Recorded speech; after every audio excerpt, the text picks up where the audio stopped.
Hello नमस्कार दोस्तों, मैं मंजू गिरी अपने यूट्यूब चैनल पर आप सभी का स्वागत करते हैं। अपने प्रिय भाई बहनों सभी दर्शकों का बहुत बहुत स्वागत करती हूँ अपने चैनल पर। और सभी लोग हमारा फुलवास से सपोर्ट करना। और हम अपने मम्मी के साथ खिचड़ी गारी गीत गाने जा रही हूँ। कैसा लगा कृपया कमेंट में ज़रूर बताना।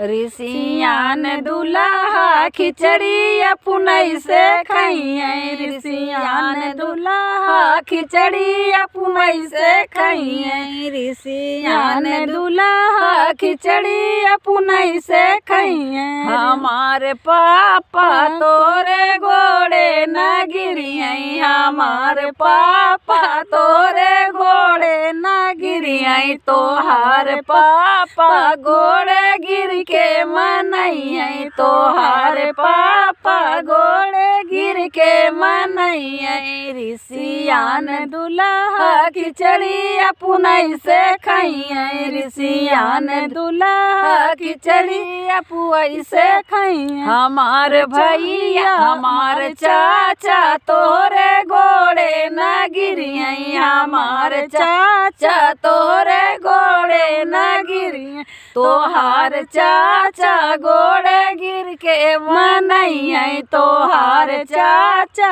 घोड़े गिर के मनइए। ऋषियान दुल्हा खिचड़ी अपनई से खाइए, ऋषियान दुल्हा खिचड़ी अपनई से खाइए। हमार भैया तोरे घोड़े न गिरिए, हमार भैया तोरे घोड़ो न गिरिए, तोहार भैया घोड़े गिर के मनइए, तोहार भैया घोड़े गिर के मनइए। ऋषियान दुल्हा खिचड़ी अपनई से खाइए, ऋषियान दुल्हा खिचड़ी अपनई से खाइए।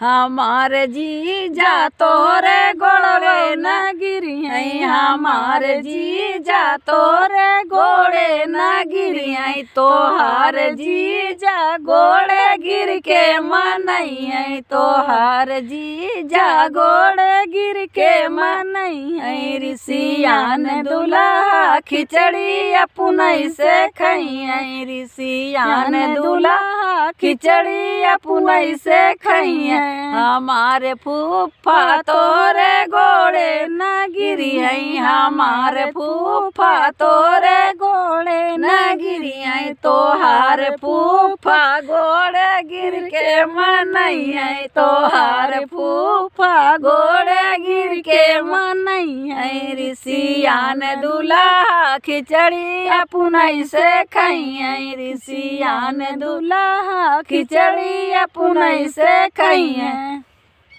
धन्यवाद दोस्तों, कैसा लगा कमेंट में ज़रूर बताएं।